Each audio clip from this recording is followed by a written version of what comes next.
네, 안녕하십니까. 제가 목소리가 좀 작은데, 거기 잘 들리세요? 음,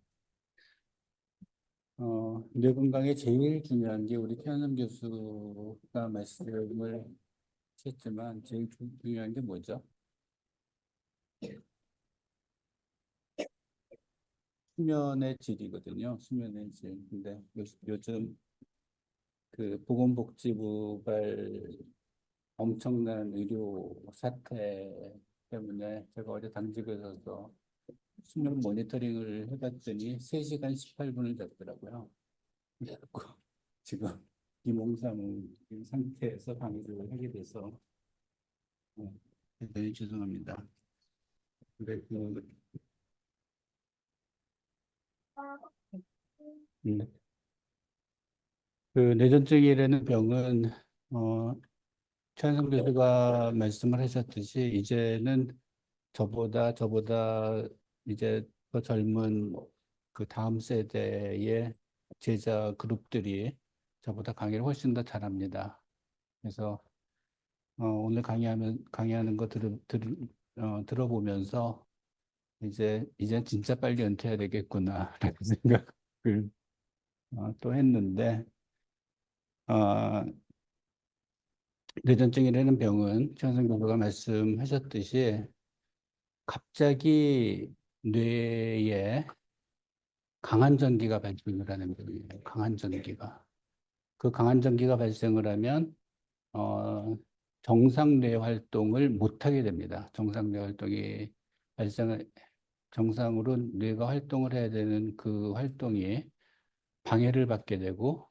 나타나지 말아야 될 그런 뇌 활동에 의해서 증상이 발생을 하게 되는데 그 증상이 핵심은 정신을 잃는 거 그리고 경련을 해서 쓰러져서 대발작을 하는 이 두 가지가 가장 큰 증상입니다. 그거 이외에 이제 소규모의 여러 가지 다른 종류의 증상들이 있을 수가 있는데 그런 증상들이 정상적으로 살아가는 일상생활에 굉장히 많은 영향을 주기 때문에 정상적으로 살아가지 못하게 만드는 그런 많은 문제들을 그런 문제들이 생기지 않도록 하기 위해서 우리가 여러 가지 치료 방법을 사용을 해서 치료를 하게 되는데 가장 중요한 건 약물 치료죠. 약물 치료로 거의 3분의 2 이상의 환자들이 약물 치료로 발작이 완전히 조절이 되기 때문에 약물 치료를 어떻게 잘 하느냐에 따라서 발작이 없는 삶과 예측할 수 없는 시기에 발작을 계속하고 사는 삶과는 엄청난 차이가 있습니다. 그래서 발작이 없는 삶을 만들어주기 위해서 우리가 이제 치료를 하게 되는데 오늘 제가 말씀드릴 것은 이제 수술 치료인데 수술 치료는 약물 치료로 조절이 되지 않는 그런 환자들에서 선택할 수 있는 중요한 치료 방법이기 때문에 어, 약물 난치성 뇌전증의 치료 방법으로 수술 치료가 과거에 한 뭐 50년 이상 수술을 해왔다고 하더라도 최근 10년, 20년 사이에 정말 엄청나게 비약적인 발전을 했기 때문에 그런 내용에 대해서 설명을 드리고자 합니다. 성인 뇌전증과 달리 소아 뇌전증은 지금 앞에 와 있는 우리 어, 예준이 같은 아이들을 포함해서 발작이 생기게 되면 발작이 생긴 이후에 아이들이 발달이 떨어지게 됩니다. 이런 발달 기능이 떨어지게 되는 아이들이 소아뇌전증이 약 3분의 1 정도에서 있기 때문에 이 아이들의 뇌전증을 얼만큼 빨리 치료해 주느냐에 따라서 IQ나 발달 기능을 보존을 해줄 수가 있거든요. 그래서 이 발달 기능이 한번 떨어지게 되면 그 다음에 다시 회복시키는 건 거의 불가능합니다. 그래서 최단 시일 내에 약물로 조절이 되지 않는 아이들은 다른 치료 방법을 통해서라도 발작이 완전히 조절될 수 있는지 그런 것들을 결정해서 그런 치료들을 적극적으로 시도를 하고 적용을 시켜주는 게 필요합니다. 그래서 조기 치료에 의해서 발달 정상화를 회복시키는 것이 가능하기 때문에 이런 문제가 있고, 또 전신뇌전증, 전체 뇌가 전부 다 강한 전기를 만드는 전신뇌전증이라고 하면 전체 뇌가 다 병적인 게 아니라 그 중에 일부는 뇌의 어느 한 부분이 병적이라서 그 한 부분에 의해서 병적이지 않은 정상적인 뇌가 병적인 활동을 하는 걸로 보이는 경우들이 있기 때문에 그 병적인 뇌라는 부분, 그런 국소, 병소를 확인할 수가 있다 그러면 전신 뇌전증이라고 하더라도 전체 뇌가 경련을 하는 상황이라고 하더라도 그 국소, 병소를 확인할 수 있는 국소, 병소를 제거를 해주면 전신 뇌전증이 완벽하게 다시 회복되는 게 가능할 수가 있습니다. 그리고 결과적으로는 이런 장기적인 유병 상태에 따른 회복 불가능한 진행형 발달 기능 저하를 초래를 할 수가 있기 때문에 이런 문제에서 회복시켜주는 것이 소아에서는 가장 중요한 특징이라고 할 수 있습니다. 뇌전증 자체에 의해서 발달 기능이 점점 떨어지는 종류의 뇌전증, 그런 걸 우리가 뇌전증성 뇌병증이라고 얘기를 하는데, 발달 기능이 떨어지는, 어, 어떤 경우에 더 많이 떨어지냐 그러면 아주 어릴 때부터 시작하거나, 그리고 뇌기능 장애를 동반하는 기저 원인이 있는 상태, 그리고 발작이 너무 많이 발생하거나 아니면 강한 발작, 중증의 발작이 많이 발생하거나, 그리고 뇌전증 병적 뇌파의 지속 기간, 이게 연축 뇌파 및 레녹스 뇌파라는 이제 그런 뇌파 소견인데, 이 두 가지 뇌파 소견이 오랫동안 지속이 되면 정상 뇌 활동을 계속 지속적으로 방해를 하기 때문에 아이가 해야 될 정상적인 발달 과정을 따라가지 못하게 됩니다. 그리고 이런 문제들이 오랫동안 지속될수록 발달은 점점 더 떨어지기 때문에 나중에는 회복하지 못하는 갭이 남아있을 수밖에 없고, 또 치료에 대해서 반응을 하지 않는 경우에 역시 영구적인 발달 기능 저하를 초래를 하게 됩니다. 최한성 교수가 보여준 편대 반 정도의 뇌전증은 한 가지 약으로 완벽하게 조절이 됩니다. 그러니까 약만 하나 먹고 살면 발작에서 벗어나기 때문에 아무 문제가 없고 약 7% 정도, 그러니까 나머지 36%, 3분의 1이 나머지 3분의 1을 제외한 나머지 부분에 해당되는 환자들은 두 가지 약이나 세 가지 약 정도로 완벽하게 발작이 조절이 됩니다. 그러니까 약만 먹고 발작을 안 하고 사는데 아무 지장이 없다. 그렇게 생각하시면 됩니다. 그렇지만 이 3분의 1 정도, 36% 정도의 환자들은 약을 아무리 먹어도 발작이 조절되지 않는 그런 뇌전증에 속하게 되는데, 약물이 그 강한 전기를 억제하는데 한계가 있기 때문에 이런 그 약물 난치성 뇌전증은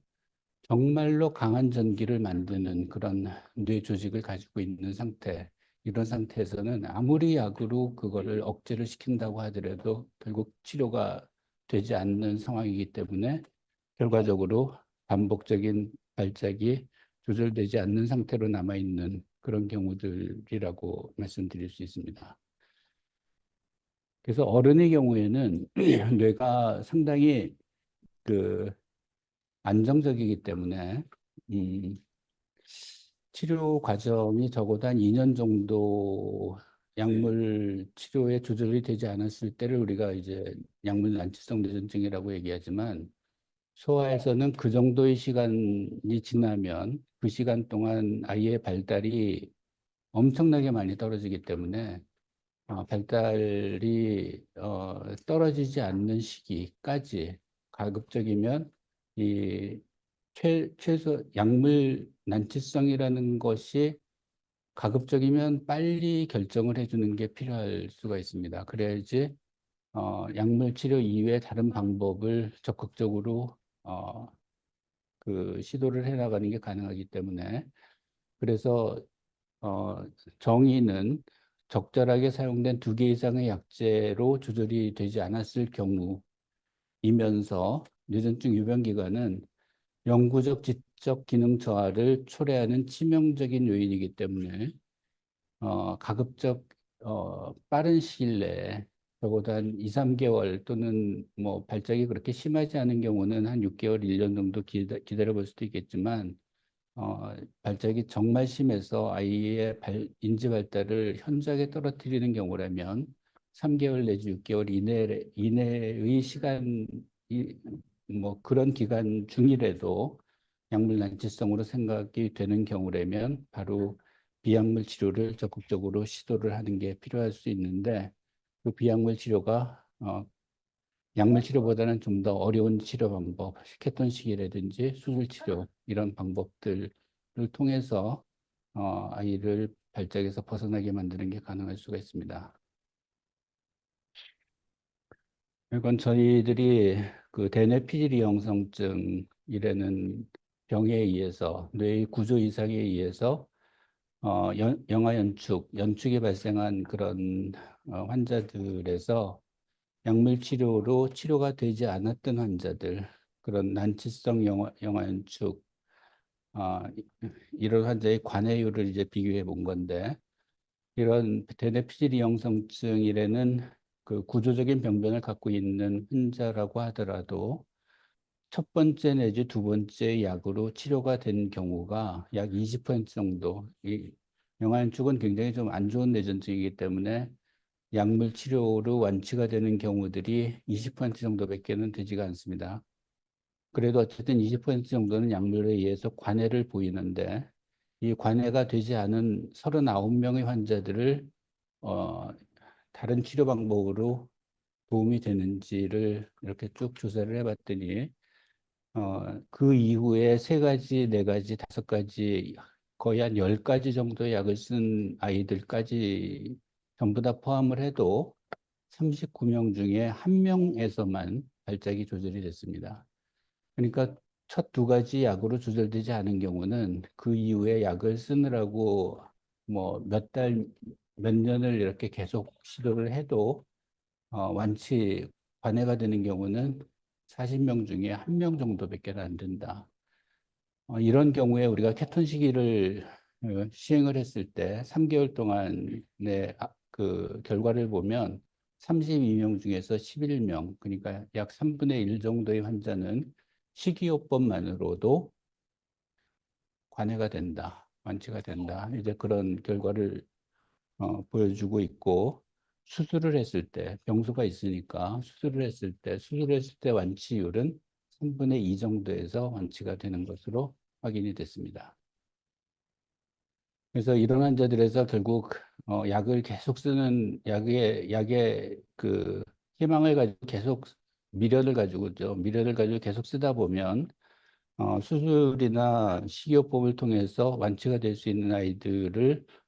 치료를 못하게 되는 그런 결과가 생길 수가 있겠죠. 그래서 약을 치료를 하고 나서 결국 약으로 치료가 안 될 때 선택할 수 있는 방법,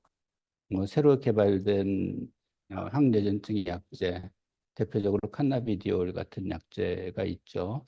그다음에 성인 허용 약 중에서 임상 시험을 하고 있는 그런 약제 같은 것들, 비교적 최근에 나온 약제들이 좀 더 효과적인 경우들이 간혹 있습니다. 어, 그리고 이제 약물 치료 이외에는 시기치료는 가장 강력하게는 케톤식이고, 그 다음에 변형 에키스 식이요법, 저당화제수 식이요법인데, 훨씬 더 강력한 것은 역시 비율을 높일수록, 그러니까 탄수화물을 극도로 제한할수록, 그리고 전체적인 칼로리를 많이 줄일수록 효과는 더 뛰어납니다. 그렇지만 저당화지수 시기까지 이건 당뇨 아이들이 먹고 있는 그런 식사 방법인데 이 저당화지수 시기 역시도 효과는 있다라는 게 과학적으로 증명이 되어 있는 상태입니다. 수술은 병소를 우리가 확실히 알면 병소를 절제하는 수술 치료, 그다음에 병소를 확실히 알기가 좀 어렵거나 그럴 경우에는 뇌량절제술 같은 치료 방법을 선택을 하게 되고, 신경 자극 조절 시술이라는 거는 미주신경 자극술이나 대뇌피질 자극술 같은 이런 방법을 통해서 전기적인 자극을 통해서 발작이 발생하는 것을 미리 차단시켜 버리는 그런 치료 방법을 사용합니다. 이게 어, 표가 너무 복잡하죠. 그래서 약물 난치성이라고 이제 확인이 되면 MRI 약으로 뭐 치료해봤자 도움이 안 되니까 MRI로 병세를 알 수가 있으면 뇌파나 이런 걸 통해 가지고 검사를 해서 수술을 하자, 그런 치료 방법이고,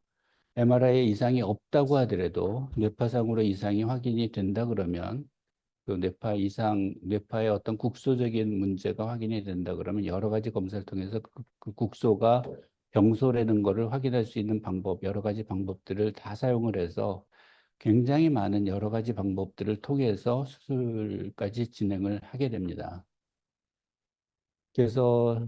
과거에 비해서 정말 어, 비침습적인 아주 뇌에 그렇게 크게 부담이 되지 않는 수술적인 치료 방법들이 많이 개발이 됐고,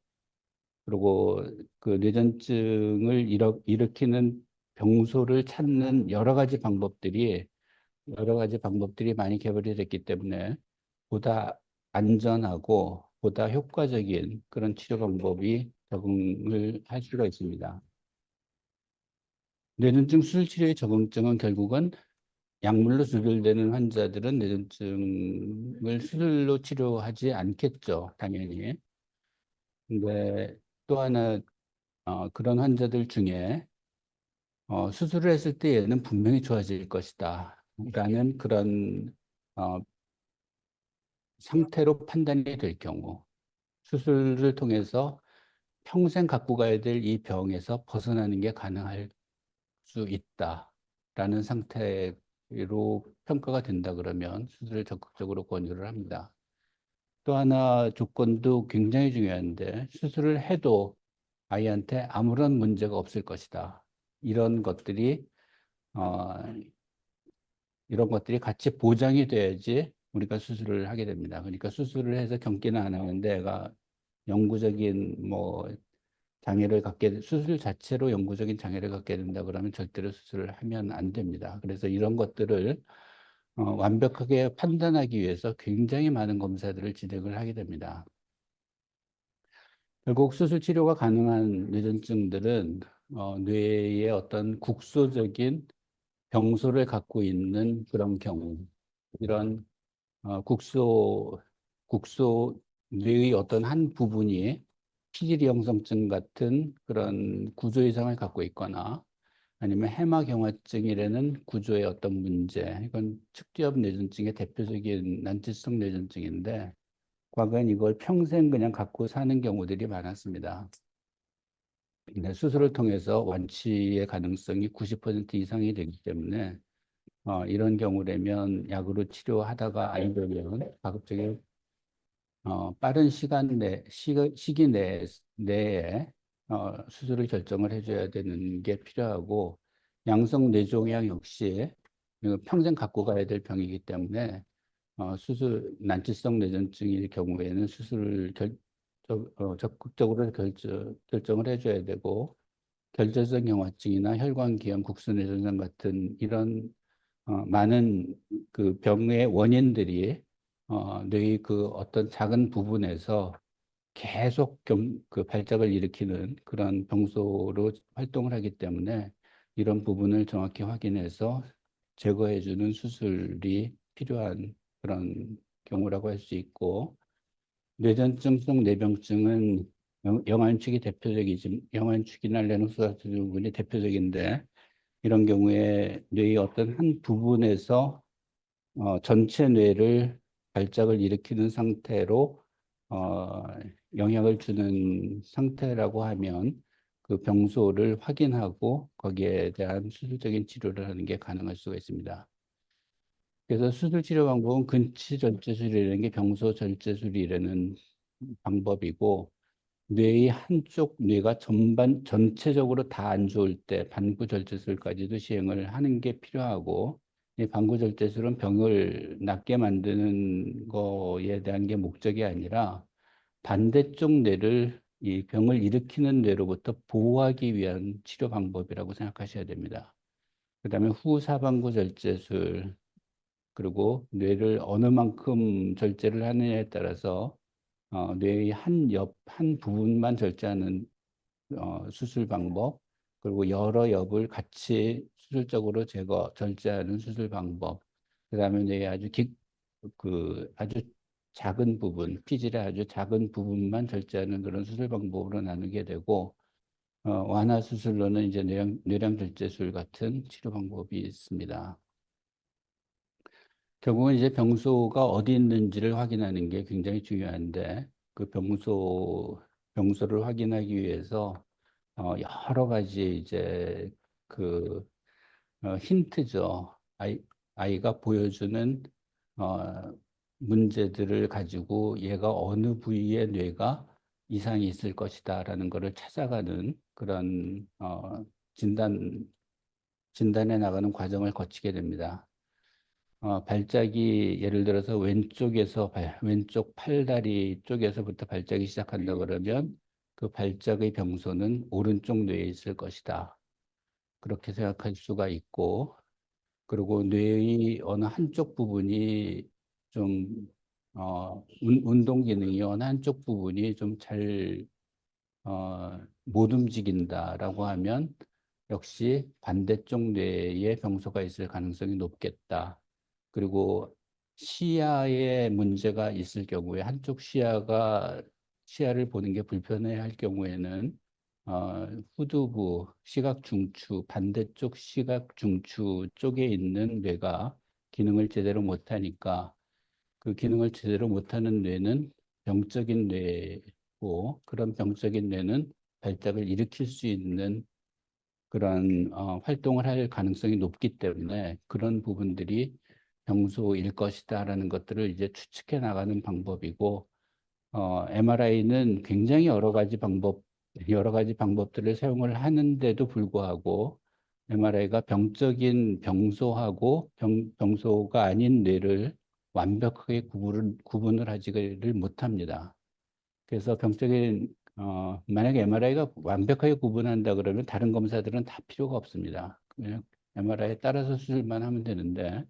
그걸 구분을 못하고 페트, 스펙트 이런 여러 가지 검사들 역시도 그거 자체만으로 병적인 뇌를 구분하는 게 불가능하기 때문에 이런 모든 검사들을 전부 다 같이 종합해서 병적인 뇌를 확인해 나가는 그런 방법들을 사용을 해야 되고, 뇌파가 가장 중요한데, 그 뇌파에서 그 병적인 뇌가 만들어내는 병적 뇌파가 어디서 발생을 하는지, 그 병적인 뇌파가 발생하는 부분을 정확하게 확인을 해서 거기에 대한 그 병소를 찾아 나가는 이제 그런 방법들을 사용을 하게 됩니다. 뇌저도 검사는 우리나라의 그 세브란스 병원에 지금 한 대가 운영이 되고 있는데, 그런 발작파를 정확하게 확인해 나가는 굉장히 예민한 검사이기 때문에 어, 수술 요즘은 이제 수술을 하기 전에 반드시 뇌저도 검사를 해서 병소를 확인해 나가는 작업을 같이 시행을 하고 있습니다. 결국은 이런 뇌파의 분석 역량에 따라서 환자가 수술적인 완치율을 결정하는데 아주 크리티컬한, 아주 그 결정적인 역할이 되기 때문에 이 뇌파 분석 역량이 떨어지는 경우에는 결국 수술하고 나서도 완벽한 그 완벽한 수술적인 절제가 불가능한 상황이 많이 있어서 수술 성공률이 많이 떨어지게 될 수밖에 없습니다. 대표적인 피질 이용성증 이 대표적인 난치성 뇌전증의 수술 치료 대상인데 이 피지리 영상증의 약 31%는 아무리 찾아봐도 MRI상의 이상이 확인이 잘 되지가 않습니다. 실제 수술로 치료가 완전히 됐었던 환자들에서의 MRI로 진짜로 찾아냈느냐 하는 것을 보면 수술로 완치가 된 환자들 중에도 MRI는 77% 정도밖에 확인이 안 됐고 병리 소견에 따라서는 35% 정도밖에는 확인이 안 되는 경우도 있습니다. 완치가 된 환자들. 그러니까 65%의 환자는 MRI로 확인을 못한 거죠. 그런 것들을 이제 확인하는 방법이 페트나 스펙트나 그리고 뇌파 같은 걸 통해서 확인을 해서 수술을 진행을 하게 됩니다. 이제 스펙트라는 검사인데 이 부분이 병적인 뇌인데 정상 뇌하고 사실 차이가 그렇게 많이 나 보이진 않습니다. 이건 아주 고도의 그 훈련이 된 경우에 영상의학과 어, 선생님들은 이런 것들을 확인해 줄 수가 있는데 거의 대부분 영상의학을 하시는 분들이 이런 것들을 확인을 잘 못합니다. 그래서 이 부분이 사실 병적이지만 정상뇌하고 그렇게까지 뚜렷하게 확인이 잘 안 되는 그런 부분인데 실제적으로 스펙트 검사를 보면 그 부분이 어, 정, 반대편 정상적인 부분에 비해서 기능이 떨어지는 혈류가 감소되어 있는 걸 볼 수가 있고 발작을 할 당시에 그 혈류를 확인을 해봤더니 발작을 할 당시에 이렇게 굉장히 많이 증가를 합니다. 그러니까 이 부분이 평상시에 기능이 떨어지고 발작을 일으키는 그런 부분이라는 게 확인이 되는 거죠. 그래서 그렇게 해서 좀 자세하게 보면 반대쪽하고는 분명히 차이가 있는 이런 MRI 영상 소견을 볼 수가 있습니다. 이 환자의 뇌파인데 전체적으로 이렇게 발작이 발생을 하죠. 전체적으로 발작이 발생을 하기 때문에 어디서 발생하는지가 전혀 확인이 안 되는 이제 그런 환자인데 뇌파를 굉장히 오랫동안 찍다 보면 그중에 이제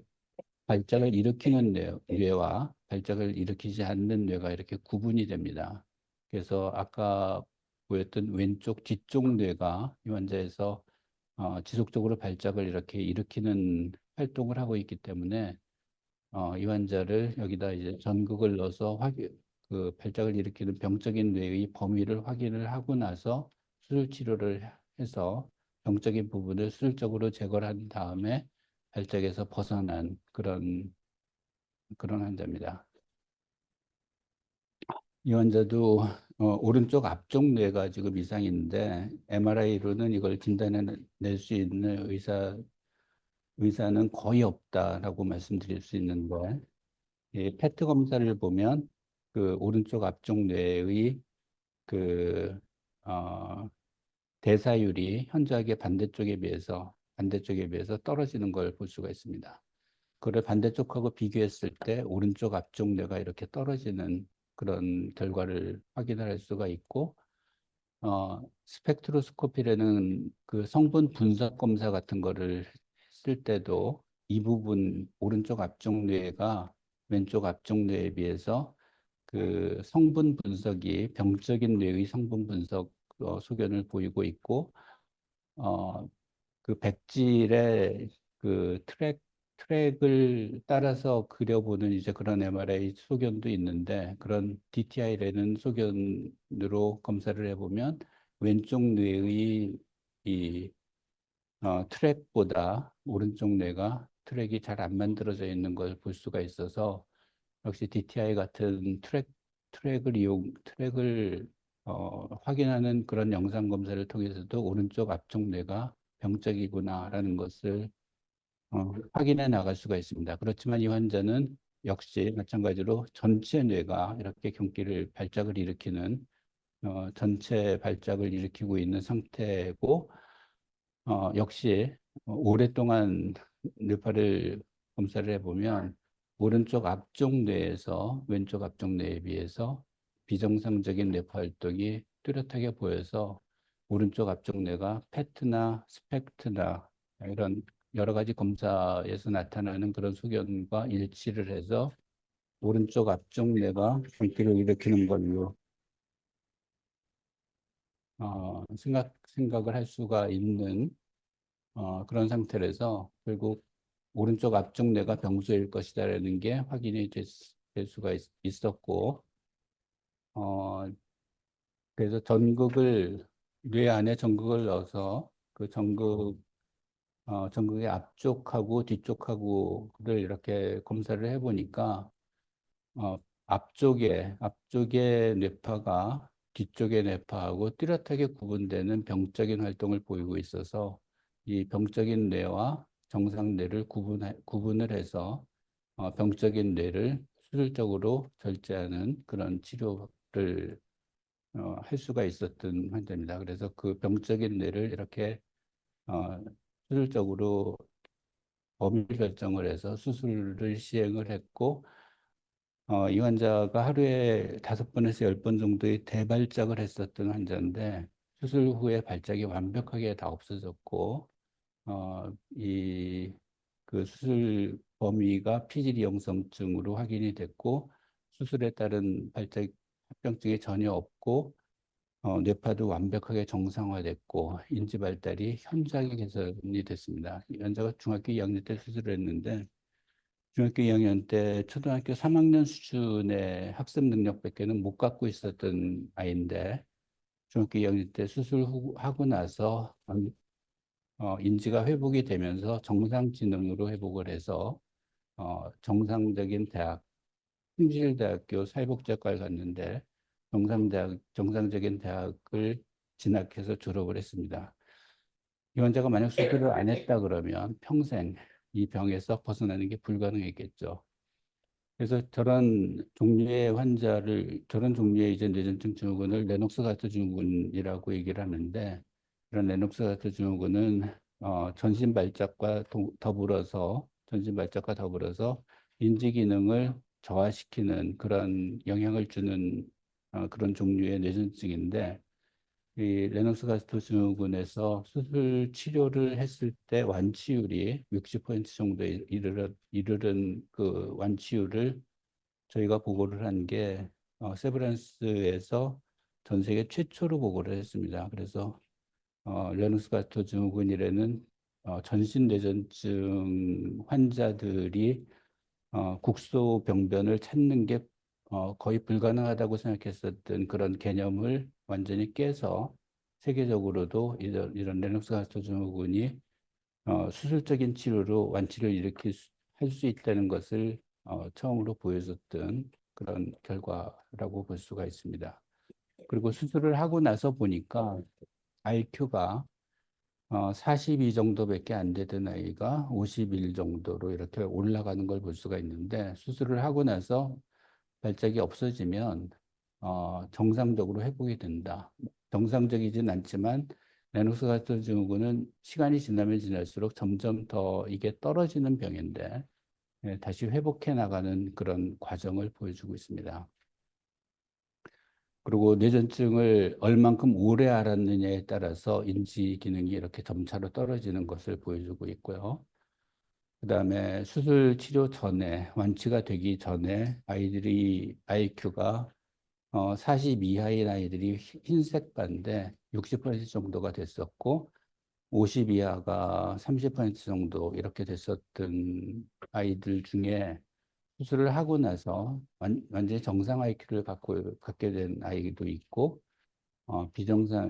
정상이지 못해 이것도 이것까지도 정상이죠. 정상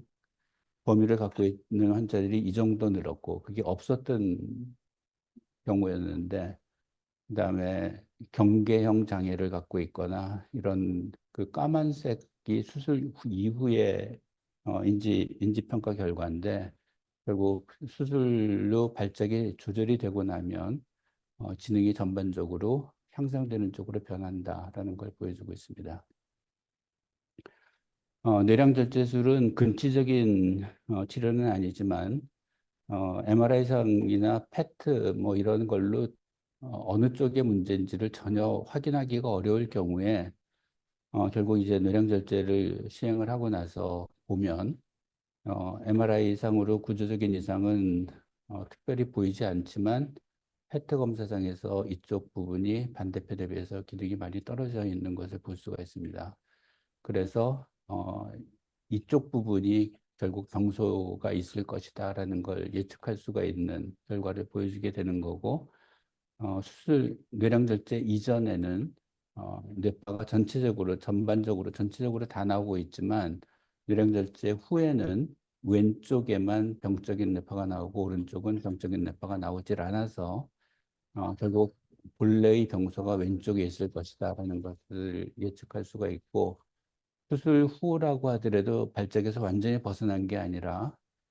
왼쪽이 좀 더 안 좋긴 하지만 발작이 계속 남아 있는 그런 상태였기 때문에 이 아이는 그 뇌량절제 후에 검사를 다시 해서 병소가 이쪽에 있을 것이다라는 것을 우리가 예측을 하고 전극을 이제 깔아서 병적인 뇌와 정상 뇌를 정확하게 구분을 해서 절제를 시행을 했고, 왼쪽 앞쪽 전두엽 뇌 절제술을 했고, 이 환자가 거의 한 7, 8년 가까이 연축에서 벗어나지 못하고 있었던 환자인데 수술 후에 발작이 완전히 없어졌습니다. 그리고 이런 안 좋은 뇌파가 완벽하게 없어졌고 약도 끊었고 인지 발달은 너무 늦게 수술을 했기 때문에 1급 지적 장애에서 2급 장애 상태로 호전되는 정도 그런 정도로 호전이 됐, 됐는데 사실상 좀 더 일찍 했었으면 더 좋지 않았을까라는 그런 후회를 할 수 있는 이제 그런 케이스이기는 합니다. 그 전반적인 수술 치료 효과는 발작이 완전히 소실되는 게 어, 국소 뇌전증의 경우에 한 80% 정도, 이런 전신 뇌전증, 뇌전증성 뇌병증의 환자, 영아연축이나 레노스라이프 증후군의 경우에 70%에서 50% 정도, 이런 정도에서 발작에서 완전히 벗어나는 게 가능했었고, 뇌량절제술 역시도 어, 다른 치료를 전혀 조절되지 않았었던 환자들이 약 한 20% 정도에서 발작이 완전히 조절이 되기도 합니다. 이런 그 치료 효과는 어떤 약으로도 기대할 수 없는 그런 치료 효과이기 때문에 뇌량절제를 하는 게 그냥 물론 비율이 20% 정도밖에 안 되지만 20%에 들어가는 아이들을 미리 예측을 해서 확인하는 방법이 전혀 없기 때문에 시도하는 것이 적극적으로 고려가 돼야 될 수가 있습니다. 이 환자의 결절성이 같이 양쪽 뇌에 결절들이 많이 만들어져 있는 결절성경화증 환자인데 4살 때부터 발작이 시작이 됐고 하루에 한두 번 정도 1, 2분 이상 그런 발작을 계속하고 있었고 엄마가 한국 사람이고 아니 아빠가 한국 사람이고 엄마가 이제 잘 교육받은 하이 다문화 가정 아이인데 식이요법을 포함한 모든 약으로 조절이 안 됐었고, 그래서 MRI 보면 이 결절들이 양쪽 뇌에 이렇게 많이 산재가 되어 있습니다. 오른쪽 뇌가 조금 더 심해 보이죠. 그래서 페트 검사에서도 오른쪽 뇌가 기능이 훨씬 더 떨어져 있는 그런 소견이 보이고 있고 이런 부분들. 근데 양쪽 뇌에 다 문제가 있습니다. 뇌파상으로도 오른쪽 뇌 전반적으로 다 나쁘긴 하지만 오른쪽 뇌가 조금 더 안 좋아 보이고 영상으로도 그래서 그렇기도 하고 어, 여기 오른쪽이 왼쪽보다 조금 더 안 좋아 보이는 그런 소견들이 있어서 일단 이 전신 뇌 발작인데 이런 전신 발작도 일으키고 있고 그래서 일단 오른쪽 뇌를 먼저 수술을 했습니다. 그래서 그 병적인 결절들을 이렇게 다 찾아서 제거를 하고 그래서 병적인 결절들은 이렇게 다 제거를 하고 나서 수술 후 MRI인데 결절들은 다 없어지 이쪽 오른쪽 뇌의 결절들은 상당히 많은 부분들이 이제 절제가 된 상태인데 수술 전에 있었던 건 전신 발작들은 이제 다 없었습니다. 그런데 수술 후 열흘 정도부터 좀 다른 종류의 발작이 발생을 하기 시작해서 한 10초 정도 되는 하루에 3, 4 서너 차례 정도의 그런 발작이 다시 시작을 해서 다시 뇌파를 찍었는데 이렇게 전체적으로 나오는 거는 많이 없어졌는데 왼쪽 뇌에서 역시 이런 발작파가 발생하는 것을 확인을 할 수가 있었고 그런 게 아까 뇌파보다는 조금 다른 왼쪽이 좀 더 강력한 그런 그 경련이 발생을 하고 있어서 그다음에 이제 왼쪽 뇌를 다시 2차로 수술을 들어가서 왼쪽 뇌의 병적인 결절을 이렇게 다 제거를 했습니다. MRI 보면 왼쪽 뇌의 결절 중에 이런 부분들이 절제가 됐고, 그러고 나서 이 환자는 지금 거의 한 7, 8년 됐는데 7, 8년 동안 발작이 전혀 없는 상태로 잘 유지가 됐고, 어, 이런 결절들을 제거한 것 때문에 신경학적인 손상이나 이런 것들이 전혀 없는 상태고, 그 이후에 뇌파를 여러 번 찍었는데 뇌파상으로 병적인 뇌파가 전혀 나오지 않는 그런 상태가 유지가 됐고 약은 전부 다 끊었고 인지가 그때부터 계속 개선되기 시작했었던 상태입니다. 그리고 아이가 계속 그 병적인 행동, 그러니까 참지 못하고 흥분하고 뭐 그런 행동들이 많이 있었는데 그런 행동들에서 많이 자유로워지고 어, 그 집중력 같은 것들이 엄마들이 이제 그걸 보면 대개는 눈빛이 좋아졌다라는 걸로 이제 표현을 하는데, 눈을 맞추고 그런 그 눈 맞춤을 하게 되는 하고, 관심을 갖게 되는 그런 상태로 변하게 됐던 상태고, 수술할 때의 IQ보다도 수술할 때 거의 8살에 5살 정도의 지능을 갖고 있었는데, 수술 후 2년 정도 후에 검사를 다시 했는데 5살에서 7살, 그러니까 2년 동안의 발달이 그대로 유지가 됐던 상태라서 발달 지수는 63에서 72로 이렇게 향상이 됐는데 다른 지표들은 다 향상이 되는데 그 언어가 이렇게 떨어진 거는 다문화 과정의 문제 때문에 발달을 좀 잘 못했었던 그런 부분이 있었겠다라는 생각이 들고, 나머지 부분들은 대부분의 지수에서 향상되는 쪽으로 변하게 된 것을 볼 수가 있습니다. 그래서 뇌전증 수술 후에 인지 발달 기능의 변화를 보면 수술 후 발작이 없어진 아이들은 발작이 계속 남아있는 아이들에 비해서 이렇게 현저하게 좋아집니다. 그리고 발작이 계속 남아있는 아이들과의 갭이 이렇게 아주 뚜렷하게 차이가 날 정도로 인지 발달이 개선이 되는 효과가 있어서 이 병을 계속 갖고 사는 거하고 그리고 이 병에서 벗어나는 거가 아이들이 정상적으로 발달해 나가는데 얼만큼 큰 영향을 주는지를 이게 가랑비에 옷 젖는다고 얘기를 하는데 아이가 발달이 자꾸 조금씩 떨어지는 거에 대해서 그렇게 인지를 못하고 있는 상태, 그런 경우들이 많은데, 실제로 그런 게 시간이 지나면 이렇게 엄청난 인지 기능의 차이를 보일 수 있기 때문에, 가급적이면 빨리 이 병에서 벗어나게 만들어주는 게 아이의 뇌 건강에는 굉장히 중요합니다. 그래서 뇌전증 치료의 성취 목표는 결국 인지 발달의 개별 역량, 본래 갖고 있는 역량이 뇌전증에 의해서 자꾸 떨어지게 만들어지는 그런 문제들로부터 벗어나게 해서 이런 개별 역량이 최대한으로 보존이 되고 뇌전증으로 인한 인지 발달 저하에서 회복시켜서 가능한 한 정상 성인으로 성장해 나갈 수 있도록 지켜주는 게 저희가 갖고 있는 목표입니다. 그리고 가능한 한 조기에 어려운 치료 및 침시적인 치료를 적용하는 것이 발작 관해 및 인지 발달 개선에 매우 중요합니다. 그래서 이런 부분들을 어, 그 소아신경과를 하고 있는 여러 선생님들이 이런 문제들을 항상 염두에 두고 치료를 하고 있다고 생각하시고 아이들이 뇌전증을 갖고 있는 아이들을 최대한도로 건강하게 만들어 나갈 수 있도록 과학적으로 검증된 방법으로 치료를 잘 받도록 그렇게 하시는 게 가장 중요할 것 같습니다.